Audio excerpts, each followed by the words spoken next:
I'm the vice. This is Bruce Stedman at 7:02. I'm the vice chair of the Amherst Conservation Commission. This is a regularly scheduled meeting. I'm sitting in as the chair for tonight because Andre and several of other of our members and staff are ill. They're under the weather, and we wish them the best of health. And we're going to try to move this meeting along so they can get some sleep. We can all work on our self-care, which in a lot of ways we need to be doing as much as we can. So, one issue that stands out and influences some of the other work that we're doing this week and maybe for several months is that we're now in a mild drought, back in the drought again, maybe still anyway, we're in a drought. It was declared January 12th. So, as we will see in a few minutes, that will influence what we do. Welcome to the members of the public and the staff, Aaron Jacques, David Zomek, and the members of the commission. That's my limited report for tonight. Dave, do you have a director's report?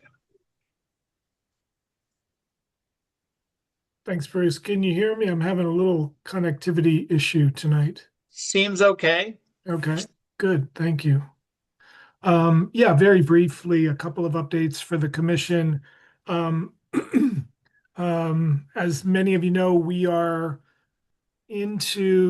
sorry, I seem to have some strange things happening with my internet. We are moving forward with some of the work up at Puffer's Pond with the dam and dike, and really to the last many months and many months to come will be focused on design and permitting, specifically focused on the necessary improvements to the dam and dike. And so we've started the MEPA outreach process, and some of you, I'm sure, got notice of that. And we'll be having additional information go out on what the hopes are for improving Puffer's Pond. But I wanted to kind of mainly for the general public to understand that our central focus, at least in the first phase of that work, is really on the public safety piece of the dam and dike. That is the part of the project that we have funding for. We have state funds and we have some town funds to really look at the condition of the dam and dike. I have gotten some questions about some of the other possible phases up there, including dredging and beach improvements and trail improvements. And Aaron and I are working with a number of other staff and our consultants on some of that work, but that is a number of years down the road. The hope is that we can do a number of phases up at Puffer's Pond to improve that resource, both ecologically, but also for recreation and community purposes. So it is a cooling center for the town, and many thousands of people use it throughout the year. But phase one is really looking at the safety of the dam and the dike. So Okay. that is one project update. We also, in 2025, we did some modest improvements up at Mount Pollux. I wanted to, call your attention to that. We did improvements to the parking lot there. We replaced the guardrail, expanded the parking lot very modestly, and then did a modest ADA trail up to a lookout and a bench. And one of the things we did not have time to move forward with is really the work that was brought to you back in 25 by a neighbor of Mount Pollux, Thomas Johnston. And so I met with him recently, and we had a nice meeting and discussion about getting refocused on the observatory, the work that we talked about with regard to outreach around the geologic history and the importance of that view and what you can see from that almost 360-degree view up at Mount Pollux. So that included a sign at the summit and then some information on the new kiosk that we'll put in the spring. And then Thomas has developed a very nice website to go along with that. So there'll be a QR code with that information as well. So you'll hear more about that in the spring. Our target is to put up that new kiosk and have the new signage up in April or May of this year. Okay. Thank you. I think those are the two quick updates. There's other things happening, but I know you have a full agenda. Happy to take questions now, or you can email me. I know one or two members of the commission have emailed me or called me in the last week, and apologies about not getting back, but it's been a little bit of a busy period, but I will get back to you on certain other topics. Okay. So any questions from the commissioners for Dave on these items or something else that you can do quickly? All right. So now we're going to have land management updates. Um, let's see. January 28th is going to be a special meeting focused on the conservation land use policy and regulation work. And we're going to essentially take the whole session with some minor exceptions for us to bring to closure as much as we can to look at this very large document that at least I'm the only one who was on the subcommittee who's still on the commission. But we do want to have an in-depth discussion about that. And please, between now and a week from today, if you have a chance to look at the document again or some part of it you haven't seen, make comments or bring them with you to the session on the 28th. And we want to cover things other than just pure copy editing, which could be done by others. So any questions about our purpose of the January 28th meeting be only about this topic, and we're going to spend an hour, hour and a half working on that. Okay. Updates from Aaron and the conservation agent, unless Aaron, you'd rather I just read them from your notes here, keep your voice at a minimum. I don't think there's really any need to read it. I think those are more Okay. just sort of reminders. Okay, well, I just want to emphasize that the town attorney has advised us that based on seasonal conditions and drought, we have, as a commission, the discretion not to approve wetland delineations on new and pending projects until the spring. And of course, the spring is a malleable notion. So we're going to keep paying attention to this in the context of drought, freezing, snow, etc.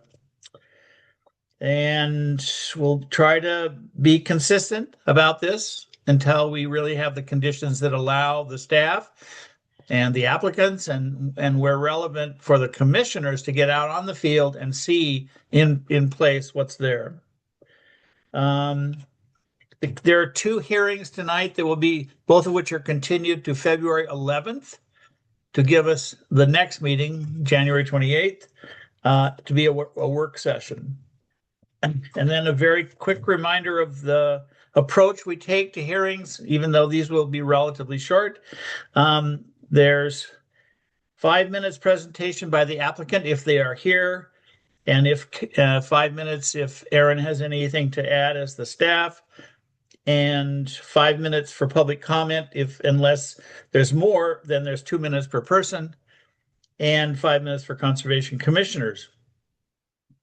The most important thing is the thing in yellow that you see on your screen, which is whatever the applicants want us to consider need to be to Aaron by the end of the day, the Wednesday before the meeting, meaning a week ahead, so that she has time to put it in our packets. We have time to read it, to be as informed as we can be. Presenters, please clearly state your name, address, and project, who you represent, members of the public, and if any of the people on the call have preferred pronouns they would like us to know, please state them. I'm going to facilitate these discussions as best I can. And as I said earlier, we've got a number of people who are not feeling that well. So let's try to be succinct and clear and stay within our time as much as we can. So, Aaron, we're 4 minutes ahead of our thing. Are there things at the end of the agenda that if we work backwards, is there something we could do in 4 minutes? Yes. Okay. If we start with the last certificate of compliance, which is 958 East Pleasant Street. Yes. It's a very simple one, and so if we can just Okay. get it off the list right now, it is a notice of intent for a single family home. It may have been associated with a subdivision, but what I can tell you is that this particular property does not have any wetlands on it. So if it was part of the subdivision, it was recorded on the property, and this is really a administrative release because there are no wetlands that were mapped on the site. So all we just need is a motion to issue a Okay. complete certificate of compliance. So do we have a motion to issue a complete certificate of compliance for DEP number 089-387? So moved. Second. That was Jason on the motion and Andre on the second. And so I'll ask for a vote. Sarah? Yep, can you hear me? Oh, yes. Okay, good. Jason? Aye. Tina? Aye. Dave? Oh, wrong person. Andre, sorry. Aye. And Carol. Aye. Okay. All right, it's we can do one more, I think, one more easy one, which is let's talk about the possible dates for commissioners to take the solar sighting training. So we had an inquiry from one of the commissioners at a previous meeting about having our town attorney conduct a solar sighting training for Conservation Commission members, and it was also opened up to the Zoning Board of Appeals. In March, the town attorney is willing to put on a training. We don't necessarily need to pin down a date per se right at this moment, but maybe if while we're meeting this evening, folks could look at their calendars and see if there's any dates that stand out for them as being feasible for a presentation.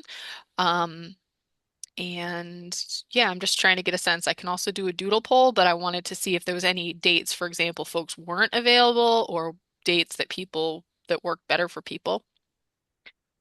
Keeping in mind that March 11th is a meeting of the commission. Yep, the 11th and the 25th. Yep. Is this during the day or in the evening? That's a great question. It's gonna be, well, I don't necessarily have a preference one way or the other. I think previously it was done as an evening meeting for the zoning board, if I'm not mistaken. But if commissioners are available during the day, that's an option, or early evening or evening. And approximately how long does it take? I imagine it'll be a couple hours. Okay. Evening would be preferable for me because March is pretty busy. Okay. It does seem like we'll need to do a poll, but let's try some evenings and then add a couple of daytime ones in there to see what we get. Andre. Yeah. Is there any school vacation during that time that we might need to be aware of or take into account? There's a string of half days, March 11, 12, and 13th. Okay. Yeah. Jason? Well, otherwise, I'm pretty open. Okay. Jason? Yeah, I was just gonna say this. I'm pretty open, but it would have to be evening for me just because of working during the day. Okay. Sarah? Yeah, I'd really like to attend, and if it's going to be during the day, Fridays are the only day that I have off. Okay. So maybe Aaron, take that, what the information you have now, do a poll around that eliminates the ones that are not good, see what we get, and we'll pick a time. Okay. Okay. Yeah, go ahead. All right. So it is 7:16. Let's go back to the hearings. And we're hearing number one. This is a notice of intent Stonefield Engineering and Design on behalf of Amir Michai and of Fort River LLC for the proposed construction of a mixed-use structure, housing and commercial, with proposed parking, stormwater, and associated site work and landscaping at 126, 140, and 148 Southeast Street and 43 Belchertown Road, map 15C, lot 7, 8, 9, and 48. So this has been on our docket before, and we want to, it's clear that a continuance is needed for this, but at the same time, we wanted to, if the applicants are here and would like to speak, I'd like to give them 5 minutes just to describe their perspective about where we are, and then we'll hear from Erin. All of us have had a chance to read her report, so we know in a fair amount of detail kind of where we are. But let's hear it verbally, and then also see if there are any public comments. So if there's someone here who wants to speak on behalf of the applicant or the applicant themselves, if they could raise their hands so that Erin can bring them in. Yes, If we're not, here. Josh we'll move Klein, on. Stonefield Okay. Engineering and Design. All right, Josh. Okay. Thank you. So I think we understand we're on a time limit. So I think our goal tonight is to get some feedback from the commission on the application. I think the big highlight of the last meeting was Erin kind of went through 4 questions to this commission, speaking to the application and kind of the commission's comfortability to allow the application to move forward. So I kind of wanted to highlight at least 3 of them that I think we're looking for feedback from. So there was the discussion of no significant adverse impact on the resource area. Will it not harm the resource area and the values protected by the bylaw? And then, are the resource area values documented as severely degraded? So I think what we're looking for is, and we did, at the first meeting get a tiny bit of feedback, but is some feedback from this commission on kind of what are their major concerns, or what are they looking for that might help them, get a little bit more comfortable in reviewing the application. And I think, Erin's report, I don't know if the staff report is different than Erin, the comments you sent us, but I think, you did touch on some of those items from your perspective, which was helpful. So that's really what we're here for tonight, is kind of to give the commission a chance to provide some direct kind of comments and feedback, on the application, for us to include in our resubmission. So, our intent is to kind of make updates and provide supporting documentation to resubmit for the commission to review at the next meeting. Okay. Erin, can you point us to the things in your report that are specifically that Josh is asking for more specifically? Well, I think it's hard for me to tease apart the more important parts of my memo. I mean, I think there was a number of things that for me were pieces of information that would be important. One of them is the site on the Belchertown Road side was prior to 1970 owned by Texaco. I know it's been in a sort of auto salvage business use for decades now. And for a time, there was no pavement on the site. At some point in time, it was paved. And I am curious about whether any soil testing and or groundwater evaluation has been done to determine if there's any presence of materials in the soil that would need to be remediated. That's sort of one question. There was also a soils report that indicated that the site had soil issues for infiltration, and I think the proposed system doesn't really seem to be consistent with the recommendations in the soil report or the conclusions in the soil report.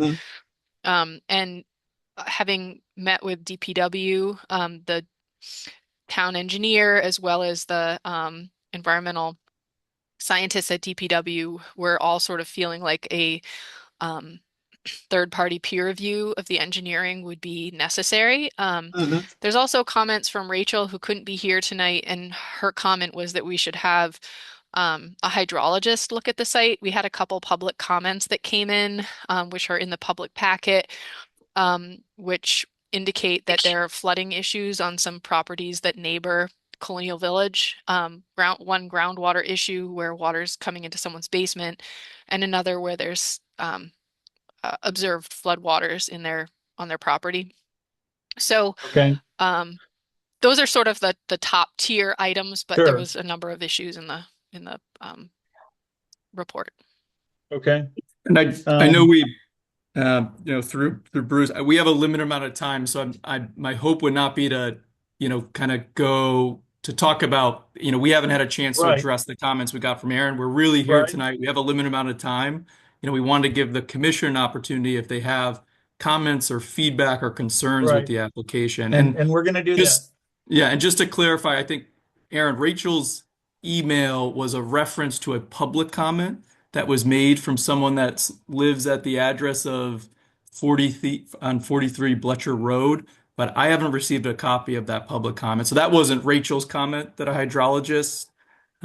It was, she made comment that there was a public comment that referenced it. I haven't seen that. I did receive the 2 public comments that were uploaded today, so I just don't want that Okay, well, to be That's confused. the public comment. I think it was 97 Belchertown Road. right. That's But They didn't use that terminology in their public All comment. right. Well, let's sort that out offline. My understanding of Rachel's suggestion is about a hydrologist. That was not the public comment suggestion.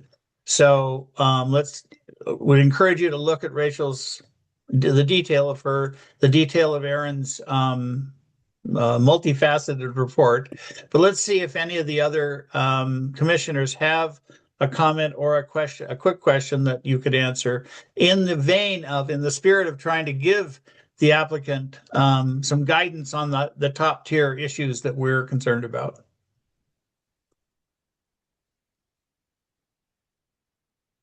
All right. Let's see, Tina. Yeah. I think when I look at this application as a new commission member, I read the town bylaw side by side and the 20% number jumps out at me. And I think it would be helpful for me to know what's been the norm on the commission side for allowing over that 20%. And then my second thought there is it possible in these cases to turn the parking lot into something that is permeable? Does that further satisfy the bylaw? Okay. Aaron, can you quickly address the 20%, the history of the 20%, and just give Tina some guidance? Again, things we all need to research a little more offline, but just so she sees the path and it helps Josh to see it too. Yes. So as far as the 20%, I think the biggest project that we've permitted over 20% has been 13% over. So it would have been 33? 33%. And that would have been, I believe, the 47 Olympia Drive project. And there was a pretty substantial in lieu fee. They mitigated basically every square inch of buffer zone that wasn't building space. And they didn't have parking on site because their parking lot was off site outside of resource area. But that was the largest one that has been permitted since that bylaw came into effect, to my knowledge. That's useful. There have been Jason? Oh, sorry. Go ahead. there have been other projects, but they've mitigated on site. So that's the largest one that was mitigated on site with the addition of off site in lieu fee. Mhm. Jason. Yeah, I just want to comment that I'm fully in agreement that a hydrologist needs to look at this site with the high groundwater table. Also, as far as my thoughts regarding the 20% and potential waiver, I understand that there is some I'll call it mitigation or planting of plants where currently it's parking lot. But that whole Belchertown property road is just being used as parking lot and then underground detention.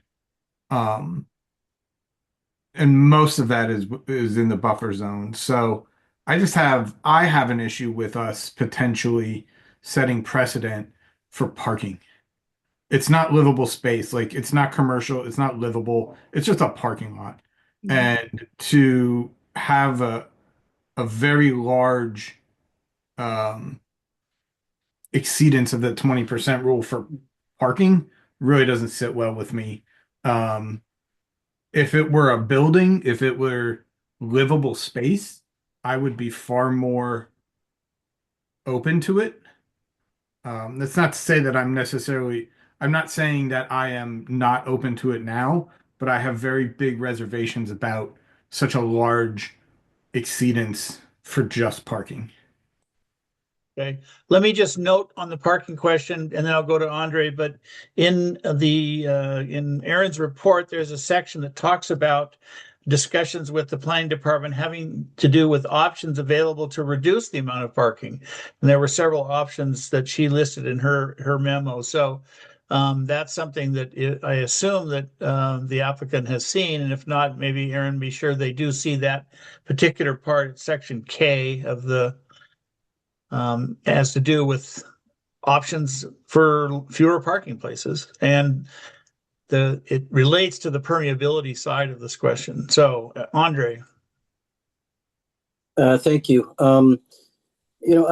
My suggestion is to Josh for you to take a good hard look at the conservation agent report and consider those the suggestions there. I'll also say that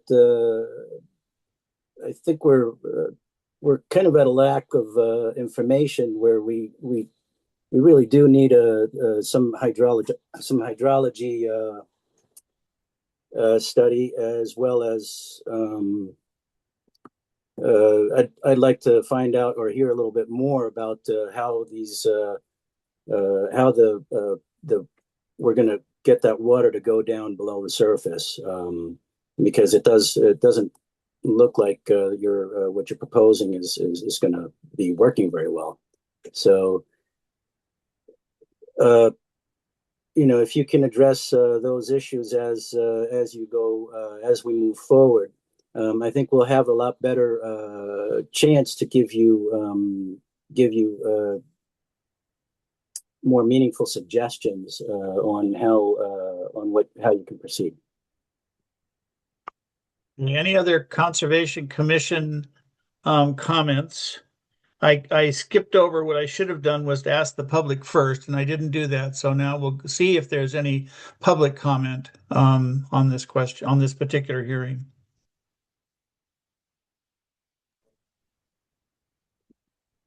I don't see anyone putting their hand up for that. Carol, do you want to weigh in here? Well, just that I see Aaron's comment about stormwater filtration and needing more information on it, and also that there's no budget amount given for that. So it just sounds like we need more information there. Okay. All right. Any other last thoughts before I seek a motion? Yeah, I mean, I think getting a third-party peer review of the stormwater would be beneficial for the commission. I know it was noted in the DPW. So is that something that, the commission would need to, vote to allow Aaron to kind of get the proposals and get moving? Obviously, a peer review, takes time. So that would be something we would like to, kind of get started with. It's a good question. What's the process, Aaron? Well, we certainly could consider that tonight. Consider hiring an outside consultant under Chapter 44, Section 53G. I guess from where I sit, I think there might, well, I guess it comes down to the applicant. there's a number of comments that align between conservation and the Department of Public Works. And a lot of that comes down to reducing parking. And so if you're going to be changing your design, my preference would be for us to change the design before we have a consultant look at it.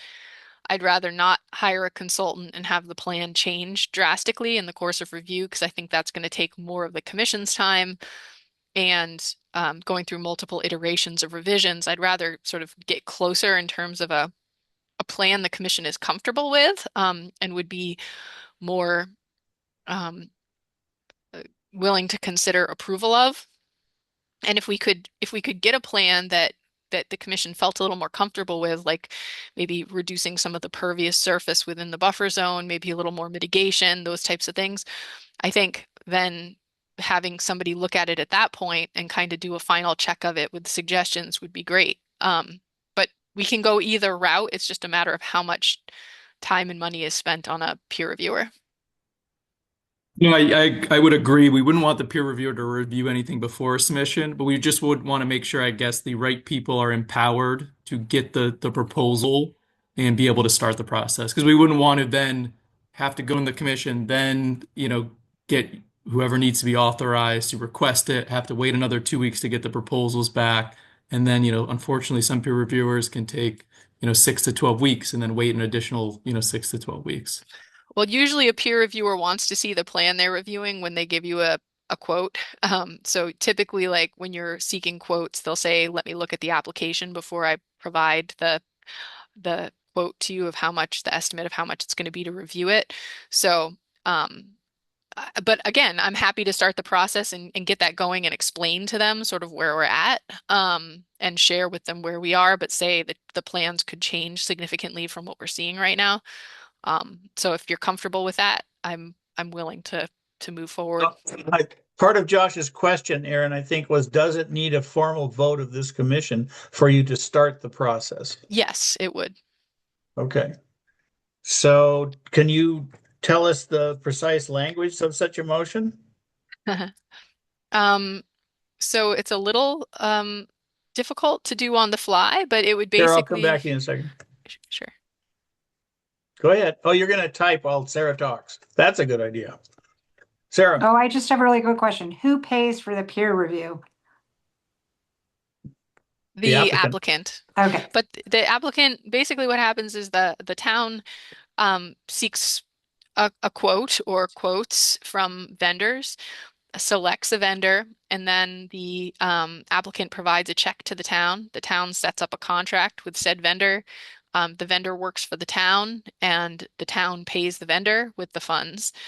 So they're not working for the vendor; they're working for the town of Amherst. Yeah, when they no, do the review. that's fine. I just wanted to be sure because No, these are good because I can remember having questions like that when I was early in my tenure, and I didn't raise my hand and ask them. So thank you for doing that. This is a big learning curve, and thank you. Okay, so Aaron's typing a motion. I can see it, tap tap, and then we're going to see it, and then we'll seek a motion. There are actually two motions here: one for the vendor and one for the continuation. So just for my clarification, as I'm drafting this motion, is this strictly for stormwater peer review, or do you want to have a hydrologist look at the information as well for Andre. groundwater?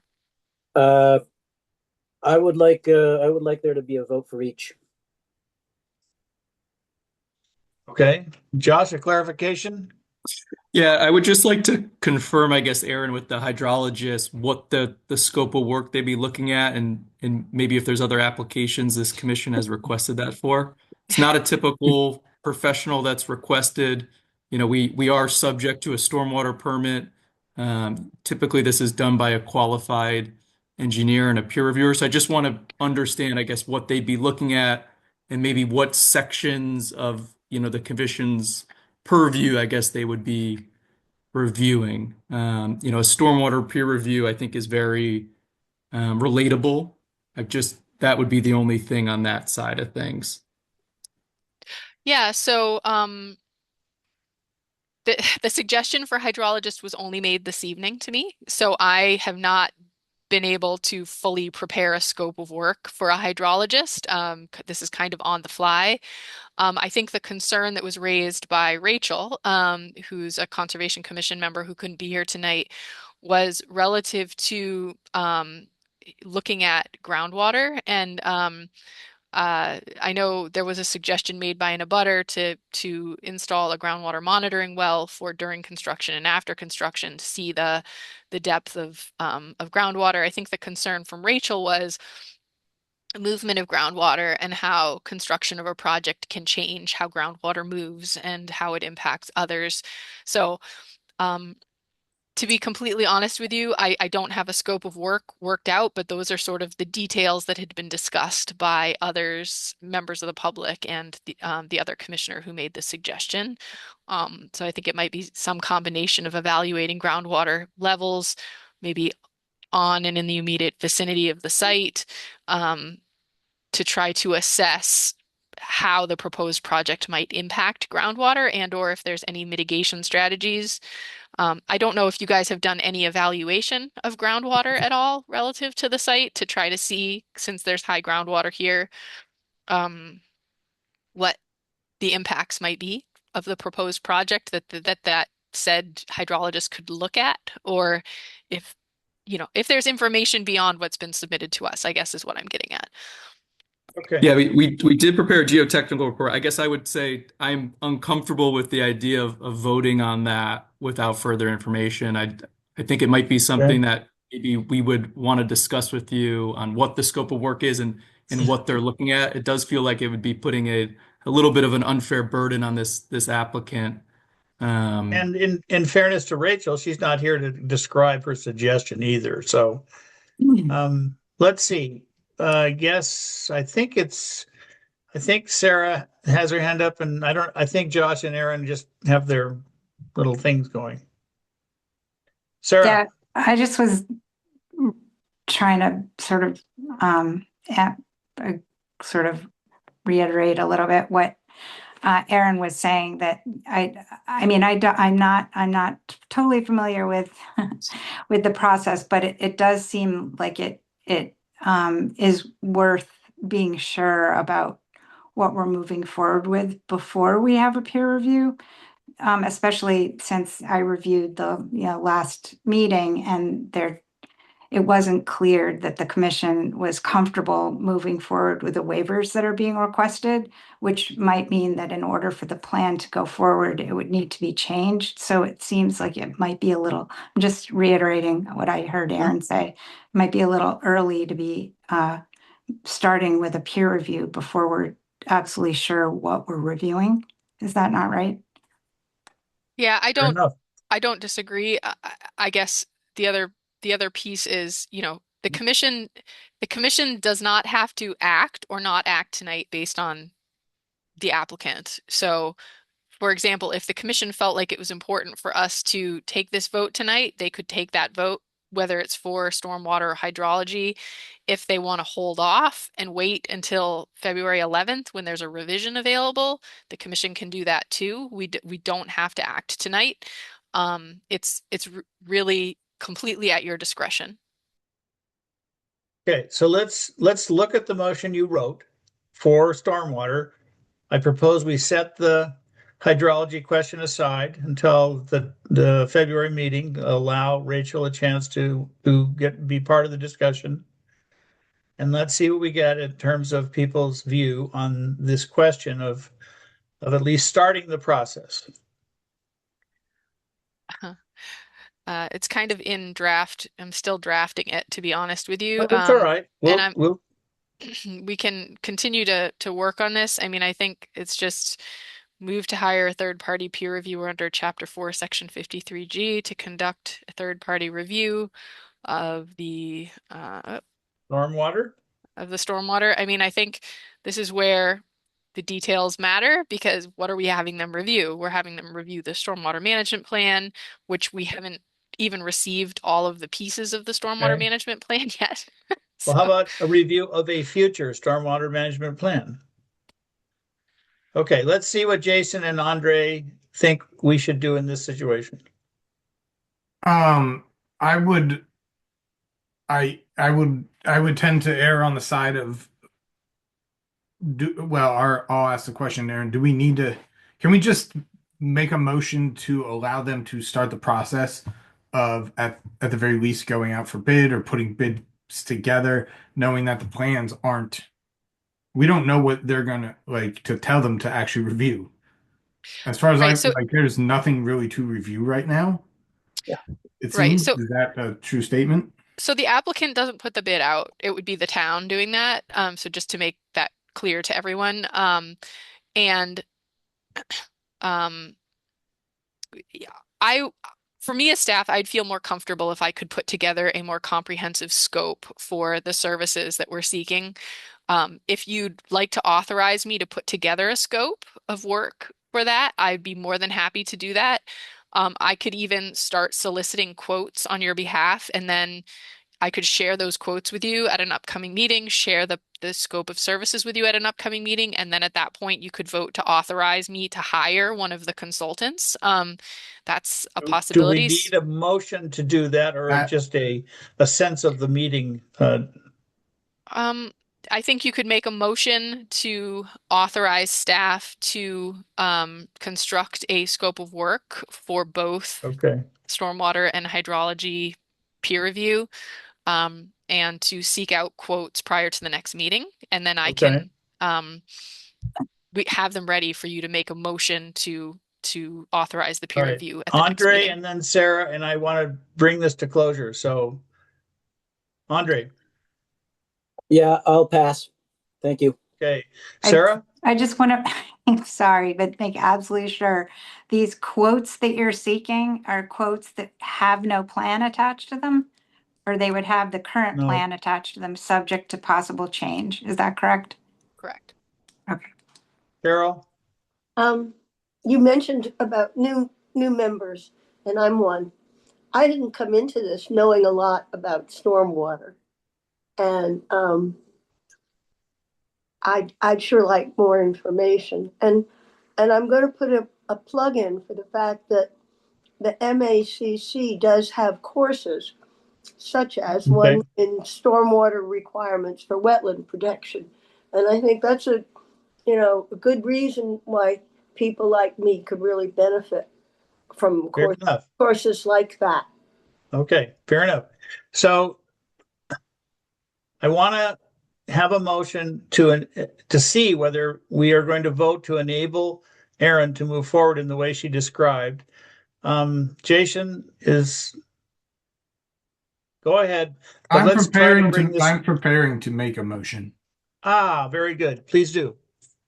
I would like to move that we allow Erin to put a scope of work together and to begin soliciting bids for review of future stormwater plans, as well as hydrology and hydraulics on site, so that we're able to vote on this at the next meeting or when ready.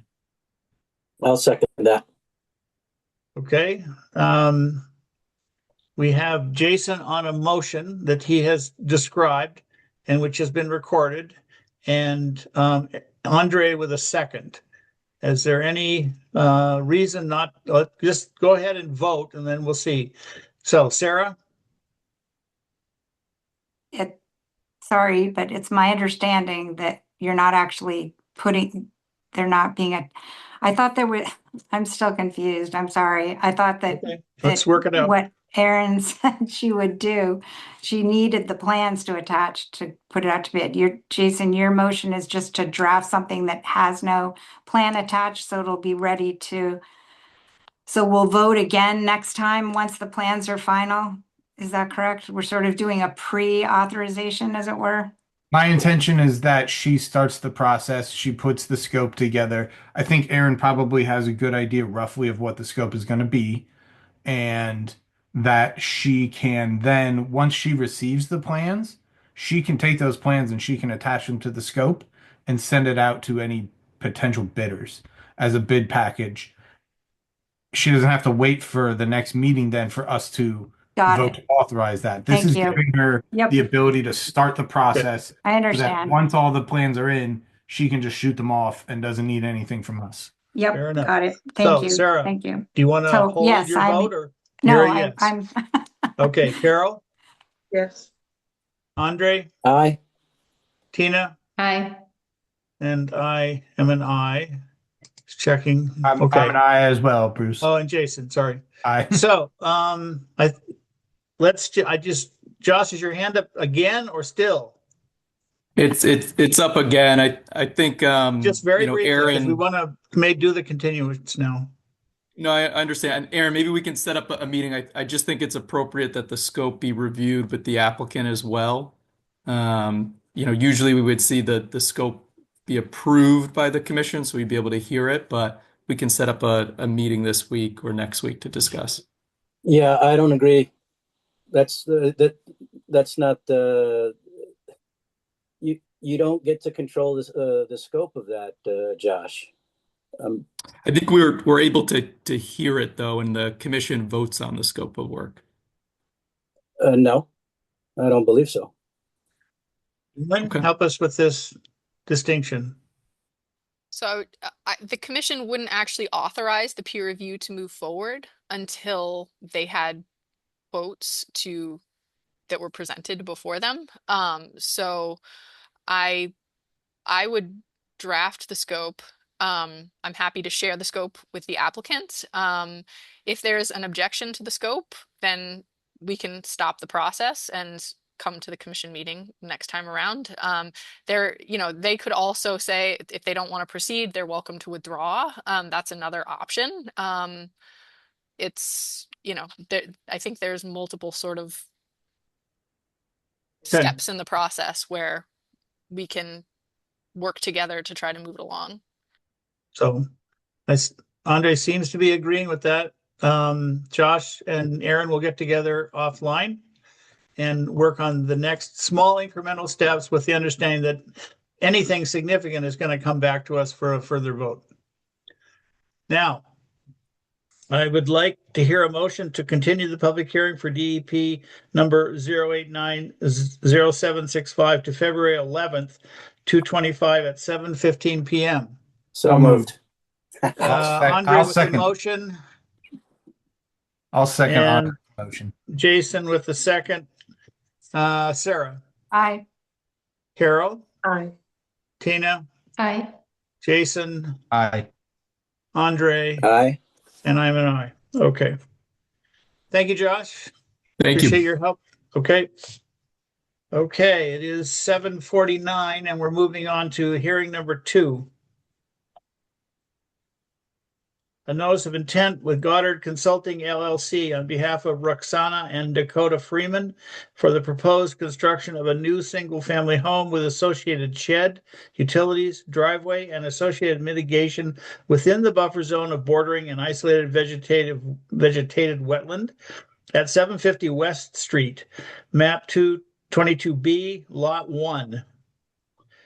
And let's see, is there anyone in the public who representing the applicant or the applicant themselves who wishes to speak? And if not, then we'll see if there's anything else we should discuss before we have a motion. Mark Rubin from Goddard is here. Okay. Yeah. Hello. All right. All right. Yeah, thank you very much. Okay. Welcome. So, as for compared to last time, so we don't have any new proposed changes. I understand that the commission wants to wait until the spring to approve the wetland boundary for, we discuss approving the project. So we're happy to wait until the spring. I would do a site walk to confirm the wetland boundary then. I would also like to invite the commission to join us on that in addition to Aaron. I think, seeing the sites, we did have an earlier site walk where I believe it was Carol and Tina were there, but, we didn't really go beyond the limit of work. So I think it would be helpful if the commission was able to join us for that and we're able to see the site. It might help further discussion. But as far as today goes, I was hoping to just get some, additional feedback and, clarification from the commission about any kind of concerns they have about the project beyond just the confirming the boundaries. So if I can just share my screen and, just kind of give a brief summary of the project, just to, make sure everyone on the same page. Yeah. In this case, I think pretty brief because we've seen it several times. So yeah, I'll keep it brief. It's helpful to go back over it. I'm not saying that. Yeah. You see my screen okay here? I see. Yes, thank you. All right. Perfect. So as you know, remember, I'm sure we have this existing gravel road here that's within a cleared area here, and we are still proposing to extend the gravel driveway just a small bit out of parking area. We proposing the house right here within the existing clearing as well as a shed. All the utilities, with the exception of this area here that's between the road and the house, we're trying to tuck the utilities underneath the roadway, the existing driveway, as much as possible. We would require a small amount of cutting here, just, the applicant wants to avoid that, but we just don't see any other way to connect the utilities to the existing sewer line that's here. So that's necessary, but it would be replanted afterwards. And then all these shaded areas here would be replanted. So in total, I have the numbers here about, so the permanent proposed impact that that would be involved is only about 2,690 square feet. The total mitigation with form of plantings that we're offering is 33,756 square feet. So that's a ratio of 12.5 to 1. Okay. And one thing that I was hoping to get some clarification on is last time we met, the commission gave that tentative vote about whether they'd consider granting a waiver for the 50-foot BBW buffer and the 100-foot IBW buffer impact. And based off of the commission's feedback there, Aaron suggested potentially moving the house from this area here to this cleared area here. And my concern with that is, if we kept the house the same size that it is and included a shed as the applicant would like, we would have to clear some additional trees here, which I know the applicant does not want, and I don't think that would be in the best interest of the bylaw or the Wetlands Protection Act. I think we would much rather keep the house here within this area that's already cleared, particularly since these two isolated wetlands here are fairly subtle, especially this one here, the bigger one, G. They really kind of barely function as wetlands, I'd say, whereas compared to this BVW here is very much a wetland and very much serves the functions that are sought, that the Wetlands Protection Act seeks to protect. So I would be more comfortable, especially since we don't need to cut trees, I would definitely be more comfortable leaving the house here and avoiding any cutting of trees and keeping it farther from wetlands in general. Okay. Aaron, does he need to take himself out of the meeting and going back to the public, or are you doing that? Because he's there at least. Yeah, unfortunately, there's not really a great way for us to remove participants. I'm asking what's the mechanical. If I remove him, he'll be removed entirely from the No, meeting. I don't want that. So yeah. Josh, if you're hearing me, if you could go back to the public group, that would be helpful. So let's go back to the map. Can you put the map up again, please? Yep. So Aaron's report had a fair number of comments, and as Mark has noted, these are things that they're working on, and there's relatively little we can do until we get the delineation worked out in the spring. It's helpful to see the map again. I haven't been there, and I know a number of people have not. So I think there'll be a commitment to go on the site visit, as many of us as can make it when that happens. Let's see if there's anything that you want to highlight, Aaron, before we ask you for public comment. Well, I mean, okay, so just going back in history on this, when I initially was made aware of this project, I did meet with the owners and expressed concern about the potential developability of this lot, sort of expressing that it's very marginal and difficult to develop. So, that I have sort of led with that. And when I met with Goddard initially, that was another thing that I led with. I think that from my perspective as your staff, my goal is always to reduce impacts to wetlands that are protected under our bylaw and under Wetland Protection Act. Just by virtue of the length of this driveway, the length of disturbance that's being created, the linear disturbance that's bisecting this whole wetland system, and the number of square feet of disturbance within this buffer zone to create this very, very private home set back way deep in the property, I think pulling it closer to the roadway, remediating or mitigating the impacts that have already been created by the driveway is going to be much less of an impact under our bylaw and the Wetland Protection Act than what is proposed before you.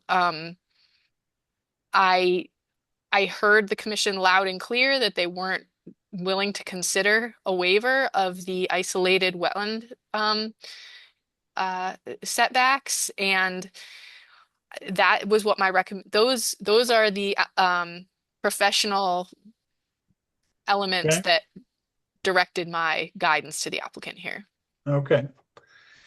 Let's see if there's any member of the public that would like to comment on this.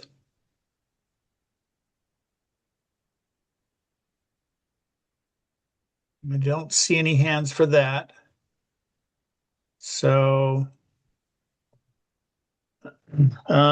commissioner comments. Carol. So I did go to the site and along with Tina and know what Aaron's talking about with this long driveway. I'm aware that the owners are very concerned about trees, but our regulations that we're here to look at are wetlands, not so much trees. So I think the idea of, oh, well, we don't want to take more trees down, therefore we don't want to change the siting of the home is not very convincing to me. Okay. I have just a hypothetical question, because I haven't been there, and I just looking at the map, my question is, why is there if the issue is to get the sewer connected with a major sewer line, and the sewer line goes under the driveway, why can't you simply have the sewer line go under the driveway and connect under the driveway?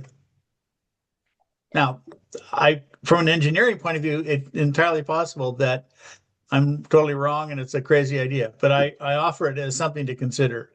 But that doesn't negate the other comments that the other commissioners have had. We welcome Rachel Leffler to the meeting. Welcome. Could I respond to those comments before we move on to very quickly, because we know that this is going to get continued into a chance for a much bigger discussion later on, but go ahead very quickly. Yes.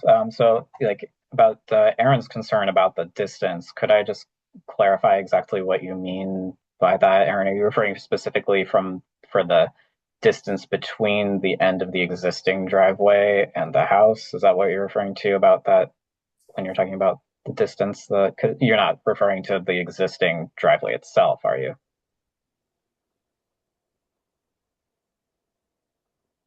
Yeah, I am referring to the existing driveway. So I'll just do a little markup. If your driveway comes in and you have a house, let's say a house footprint here and a driveway here, you only have this limited pocket of disturbance that's right here within the buffer zone. If we look at this, we're adding, I mean, this is existing, but you've got all of this plus your proposed down here, which could all be eliminated by just putting it closer to the roadway. So it's a significant amount more disturbance in the entire buffer zone on the site to put the house way into the lot than it is to just put it close to, closer to the driveway entrance, and then you could mitigate all of these existing driveway impacts that have already happened on the site. And I think that would probably, I think the commission would be more willing to consider that based on their previous vote. Okay. All right, So let's just see if there are any other commissioner comments. Well, the other comment that I was hoping to respond to, as Carol mentions, concern about tree cutting versus like wetlands impact specifically. Oh, and your comment, Bruce, about the sewer line connectivity.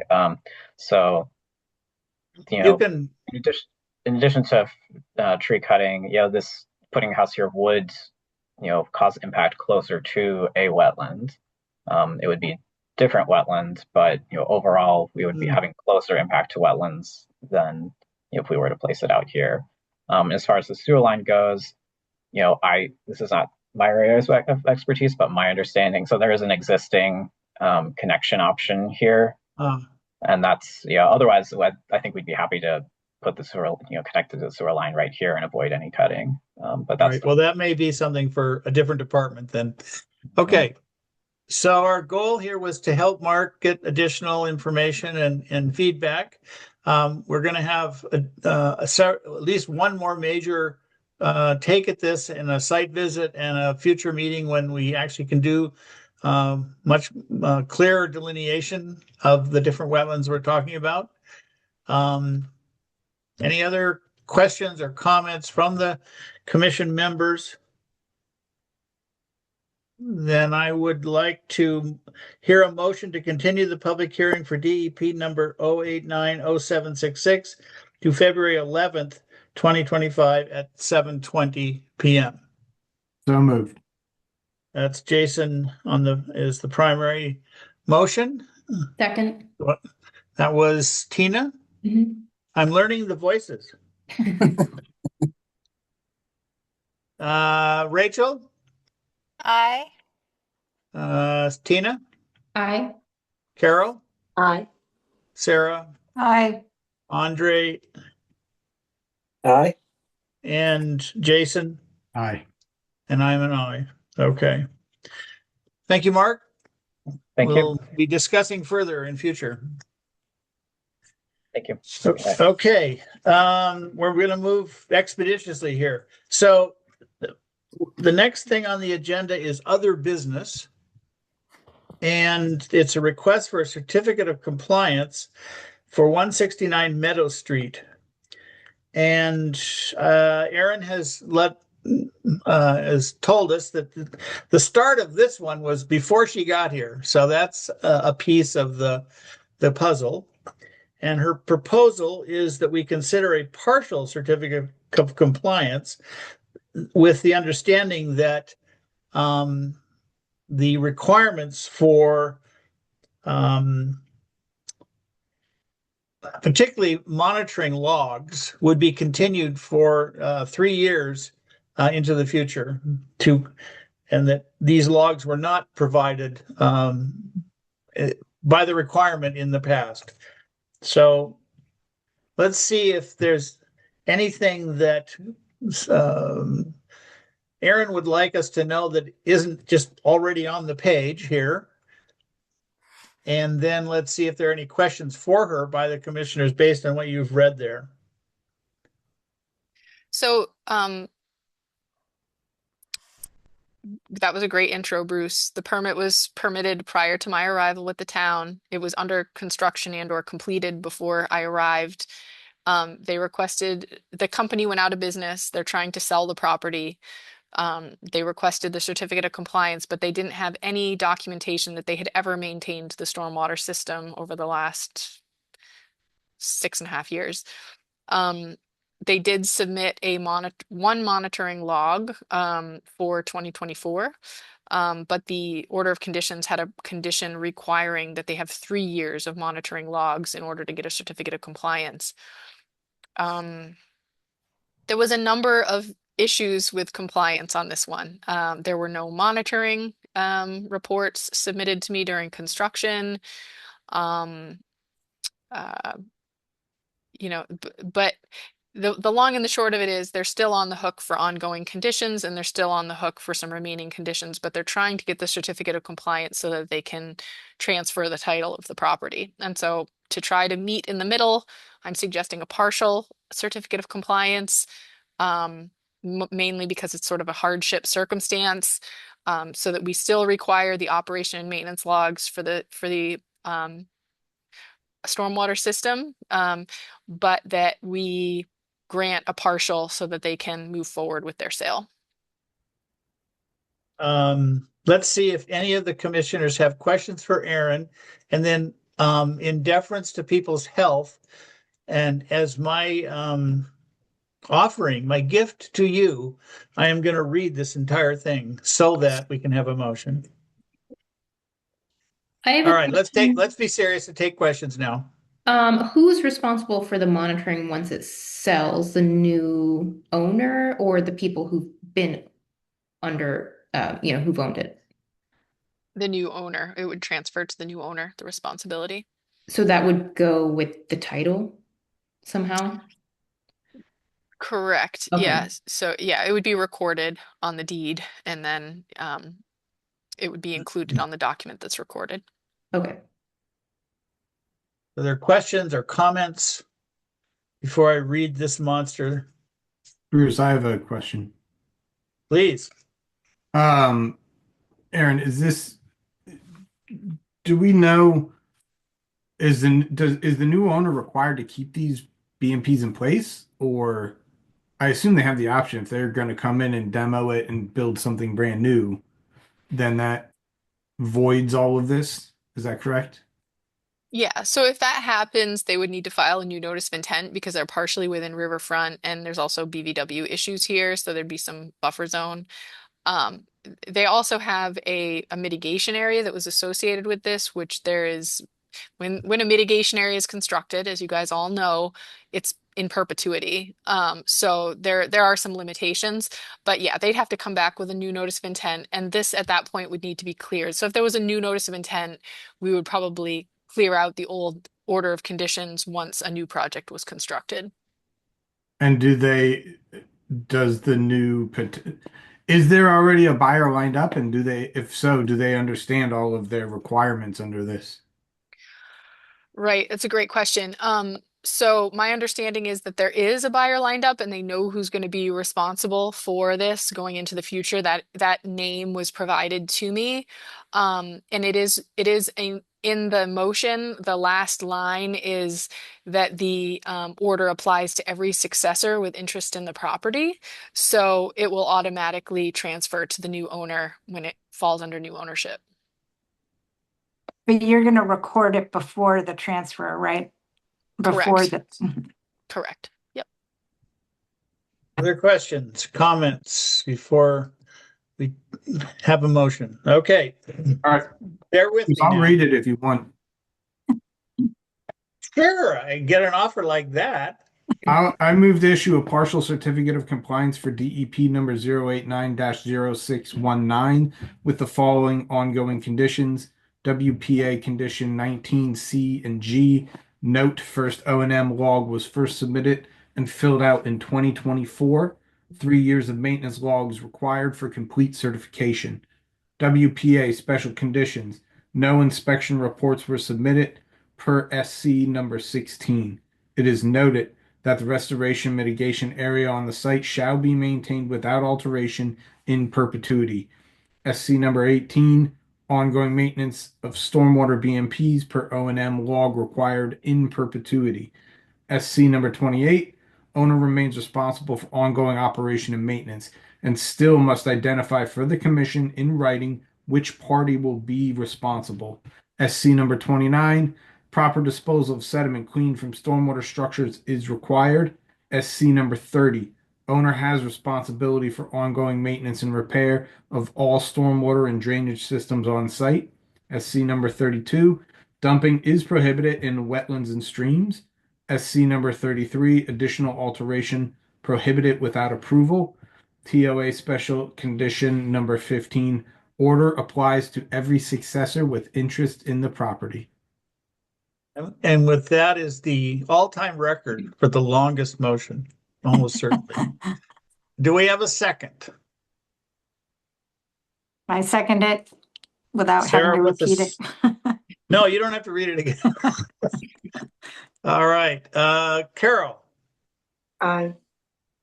Rachel, I have to abstain. okay. Andre, Aye. let's see. Tina, Aye. Jason already. Aye. No, you need to vote. That's right. Go Aye. ahead. And did I miss anybody?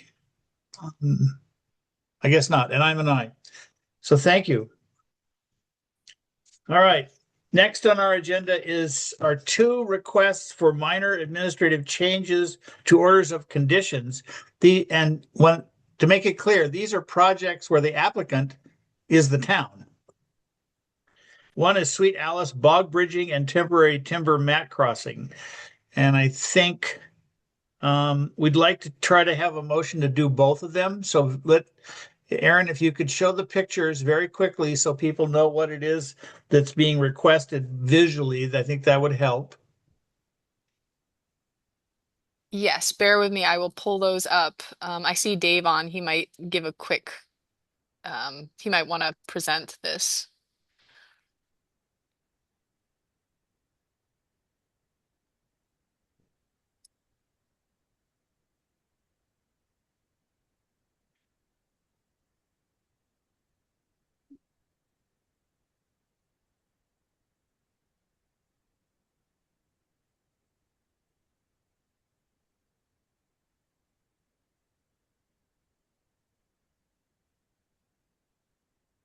Sorry, lots of screens. Here we go.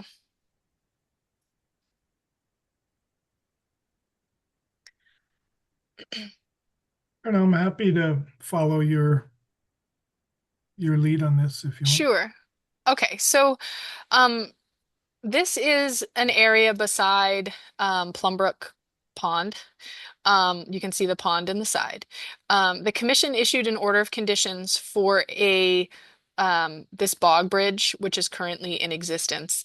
The problem that we are encountering is this is a vehicle access for both maintenance of the trail system. That might be a tractor needs to get through here, a pickup truck, a mower, and it's basically like it looks like a water bar, but basically there's a wetland on the left-hand side and then the ponds on the right-hand side, and there is a channel that moves through it, and water flows intermittently across this path. It has caused vehicle access has caused rutting. You can actually sort of see the rut on the left-hand side in the leaves from a vehicle attempting to get through here. And it's just damaging the wetland, causing vehicle access over it.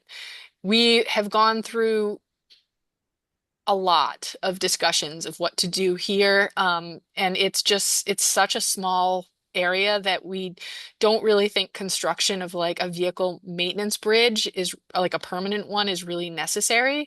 So the town does have some of these temporary timber mats, which are available, and our thinking was to put the timber mats across here. Again, no ground disturbance, no digging. It's basically laying them down and putting some decking across with a small gravel approach on either side, so that a vehicle can go over this drainage without damaging it, compacting it, causing rutting in the adjacent wetland. So that is one of the pieces. And then the other piece is just as time is going by and this trail is becoming more popular, there are areas of the trail that are becoming damaged from foot traffic. This map just shows the locations of proposed. So in pink here, you can see this is the Loop Trail. The Kestrel headquarters is located here. The little bridge we were just looking at is here. And so these locations here in pink and right here, and we just recently installed the bog bridging or the boardwalk. So this is basically on a trail that leads to that. And it's just very simple bog bridging, putting down a couple timbers side by side to create a stable surface for people who are walking on the trail. Overall, I think that we're trying to solve problems with these. They're intended to be sort of temporary, not any digging or permanent alteration happening as a result of their install. So that's the proposal. This is in cooperation with Kestrel, even though this is the town's trail. Correct. They're helping responsibility. us with paying for the construction of these items. Yep. All right. Any questions about this one? Okay, and then the second one is the Hickory Ridge Pump House. Yes. And there's pictures for that too. Yes. And Becky Budd from Connecticut River Conservancy is here. Is it okay if I pull her in so she Sure. can talk about that? Yeah. Okay. And I can pull up the figure while she's joining. Just to reiterate how appreciative the town is of being able to work with nonprofits on various projects like Hickory Ridge, Sweet Alice. There are a number of others. But this is how we get work done beyond what we could do just by ourselves.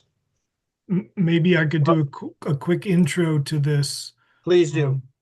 So I think, Aaron, you probably included some images, but so the pump house at Hickory Ridge is one of the last kind of vestiges of the Gulf operation there. This pump station was for the irrigation system, which sent water all throughout the 150 acres to the 18-hole golf course. And it happens to be right on the banks of the Fort River. I think some of you are familiar with it. It's pretty subtle. Most people don't even know it's there, but it's a fairly small structure illustrated in this image that Aaron has shown. There's electrical connections, and then there's a decent sized pipe that goes down to the Fort River, which extracted water and then was sent out through the system. Our simple goal here is to remove all of this built structure in one fell swoop, in one initiative, and then restore the area both where the pump house is and also restore the bank where you can see the bank has kind of blown out where that water was extracted from the Fort River. So it's both to permanently remove the structure and then repair the damage done over time from the pumping activity. And I'm sure Becky and or Aaron will have things to add. Yeah, Becky, anything to add? I don't have that much to add, but I am pleased to say that we have been granted a cooperative agreement with U.S. Fish and Wildlife Service, which will offer funding for this project. And I've been marvelous. What's that? Marvelous. Yeah. Yep. So we're still working. We've had a member of the Sumco team look at it and give us some insight into like costs, and that's how we developed the application. And I think pending permitting, it's all moving forward very nicely. So thanks for considering. Sure. Has the grant been awarded and has it flowed? It has. Amazing. I know. Okay.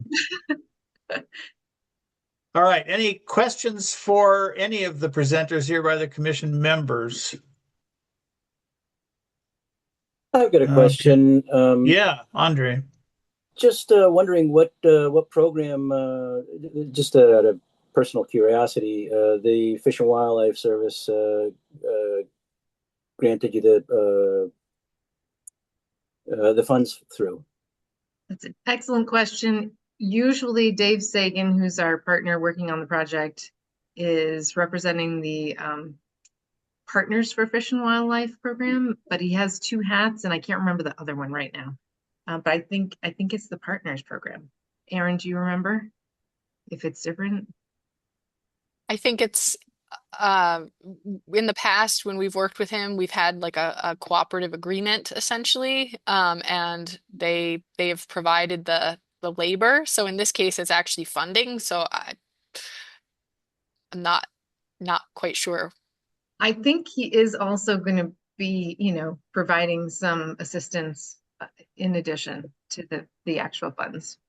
But the funds are coming through CRC, so that's how they can actually give us money instead of just, in kind or labor. Bruce, if I Well, could thank you. add, you Yeah. just put an exclamation point on collaboration and partners. CRC has been a great partner. U.S. Fish and Wildlife Service, I can't say enough about Dave Sagan and his team. Given all that U.S. Fish has been going through over the last many months, we are so happy to have them here with us. And frankly, short of the cooperation and collaboration, that pump house might sit there for many, many years, because this is not, I will honestly say, it is not high on the capital list for the town of Amherst to remove that pump house. So getting it out of there, repairing the banks of the Fort River, the damage that was done through pumping over 60 odd years is huge. So this is a really exciting project, and it does speak to the collaboration and sharing costs. U.S. Fish also helped with a number of culvert removals, Right. as Becky hinted at, downstream of here. So really excited to get it done in 26. So I'd entertain a motion to approve the minor administrative change for Sweet Alice bog bridging and temporary timber mat crossing and Hickory Ridge pump house removal and demolition of pump house and restoration and planting within its footprint. Do I have a motion? So moved. Andre with the with the motion. A Seconded. second. Seconded. Sarah. Second. Carol. Aye. Tina. Aye. Andre. Aye. Rachel. Aye for the pump house. I have to abstain with Sweet Alice because I'm a neighbor. Okay. And let's see who else. Part of the issue is I can't get all of you on my screen at once. Let's see, who have I left out? Sarah's an aye. Sarah and Jason. I'm an aye. And I'm an aye. And so for the Hickory Ridge is Rachel abstains. Okay. Sorry for Yeah, the so- Kestrel. Yeah. For the Kestrel, I have to abstain. I walk the trails every day. They're beautiful. But, I Yes, can't and vote. that would be for the Sweet Alice project. Kestrel lives there, but remember, the town It's a owns all town. the land around it. Right. Just a reminder. Well, commissioners are Thanks, free to abstain if they feel it's appropriate. Dave, can I ask two very quick, not to delay our potential closing of the meeting, but can you comment on the that large building that is still near the road? Looks like a storage shed or something, as to what its future is. It would be west of the former clubhouse. And secondly, do we have a prospective date for the grand opening? So in terms of buildings, there are actually three. Let's move on from the club, from the pump house, because that's going to disappear. There are three buildings remaining on the property. One that Bruce referenced on the frontage of West Pomeroy Lane. That building is staying for now. It's a very solid building. It's in really good shape. This town needs extra storage, so we will Okay. probably keep Good. that for a while. And then there are two other buildings east of their Morton buildings. One we hope will come down because it's in very sad shape. And again, the other building is likely to stay for storage. We will be doing, and certainly the commission will be invited to these meetings.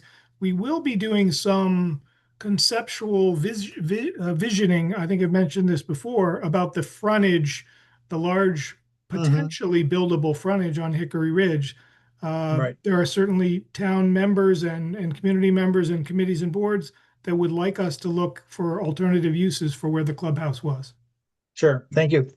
And do we have a date for the grand opening? We don't have a date yet, but I am told that bidding for the bridge crossing over the Fort River is going out any day now.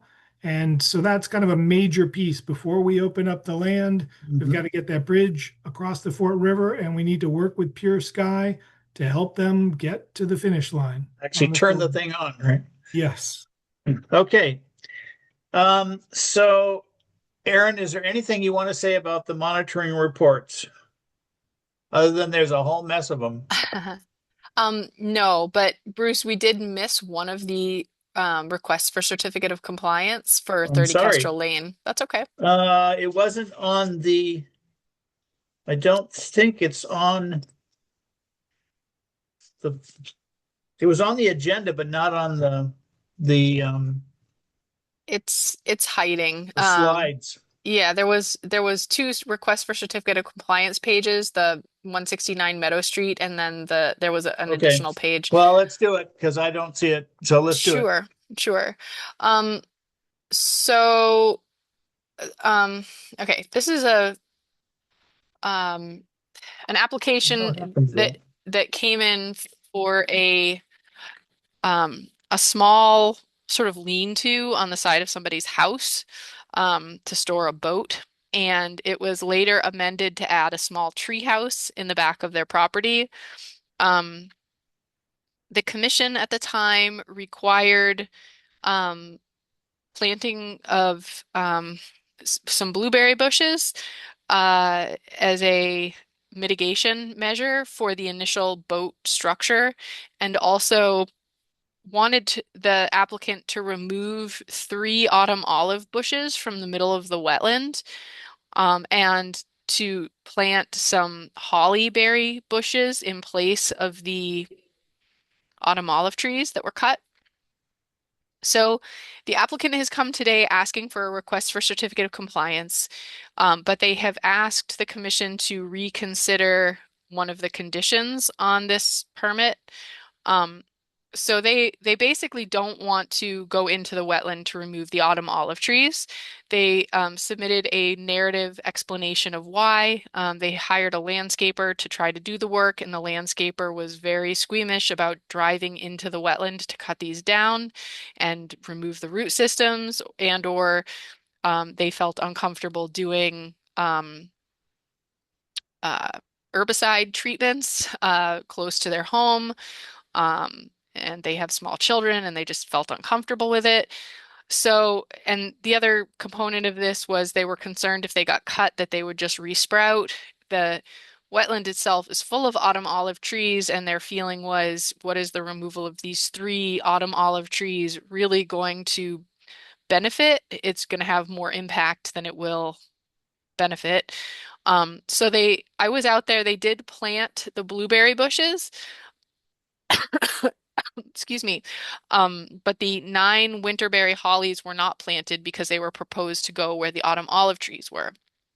So they're basically asking the commission to grant the certificate of compliance with basically waiving this condition that was required by the board as a mitigation measure for the little boat storage area and the playhouse. As staff, I personally am okay with the autumn olive trees not coming out. I was a little concerned, honestly, when it was initially approved, that it could have more impact than benefit. And I'm okay with it not going through. So I'm losing my voice. Here it is before you. Okay. If you want to still require the holly berries somewhere else, that's fine. If you want to, excuse me, require complete or partial, that's up to you. Okay, let's take this away from Aaron Are there any comments or questions from, well, first of all, is the applicant here? No. Okay, are there any comments or questions from the commissioners about this motion? Which this time I am going to read it. I got a comment. I think it does make sense that that if they were to go in there with any kind of machinery or even manually remove these autumn olives, apparently there's a whole bunch more surrounding the wetland, and it doesn't make sense. Now, I would hold them to the plantings that they were required to make. Perhaps not, obviously not in the same exact spot, but I would like to see those plantings made. Any other comments? I guess the one thing I would add is that as an amendment would be the idea that they could go ahead and use, do all of the number of plantings, but do them all in blueberries. That's an option.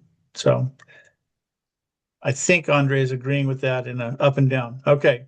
So let's see, going back to reading it again, I got to go. Sorry, I have to find it. I'm sorry, can I say one more thing before you guys make the If motion? you're able, yes. Sorry. You should make a determination as to whether you're willing to grant a complete certification. And it sounds like Andre would still like the holly berries planted, so then it would be a partial if that's the case. Right. So partial versus complete in the motion. You may want to change it depending on what you decide on that. Anyone in favor of simply going ahead with a full certification and encouraging them to complete the job on their own, or give a partial now and ask them to come back to demonstrate that the holly and blueberries have survived for 3 years?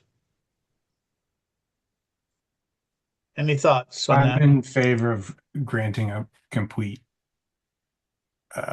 waiver and trusting that they're going Not to a do waiver, what a we asked. compliant, a Not a certificate waiver, of compliance. certificate of compliance. Yeah, sorry. Okay, Andre? Trusting that they will do what we asked them to do. Yeah, Andre. I'm in agreement with that too. I don't think that we need to occupy more of our time if Okay. they seem willing to do it. Okay. Any other comments before I read this? Seeing none, I'm going to read. I move to issue a full certification with ongoing conditions for DEP number 089-0708. WPA special condition number 7, no additional buffer zone alteration. Standard condition number 7, no dumping. Number 8, additional alteration prohibited. Number 9, conditions applied to subsequent owners. The TOA special condition 7, no additional buffer zone alteration. Standard condition number 7, no dumping. Number 8, additional alteration prohibited. Number 9, conditions applied to subsequent owners. TOA special conditions number 7, no additional buffer zone alteration. TOA standard conditions post-construction number 1 and number 1. I'm not sure why that's duplicated. The plantings required by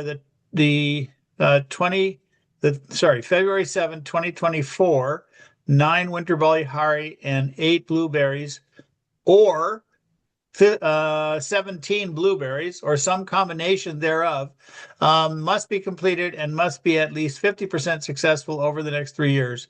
Play structure cannot be used for storage of equipment or gasoline. I have moved. I can't make a motion, so I need as the chair. So moved. Do I have a motion? So Jason moved. with the motion. I second. That's Rachel. That was Rachel, I think. Okay, Jason? Aye. Rachel? Aye. Sarah? Aye. Carol? Carol? Aye. Oh, Andre? Aye. Tina? Aye. And I'm an aye. There, we did it. Okay. And we'll make sure that the motion is revised in the way that I read it.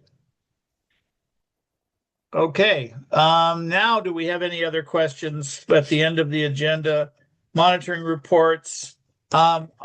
If people have time to look at the amazingly long list of monitoring reports that Aaron manages and is juggling every week, I think we should all at least be aware of them. And the other thing I would urge people to do is if you're driving around in town and you know that there's a particular site, just take a look.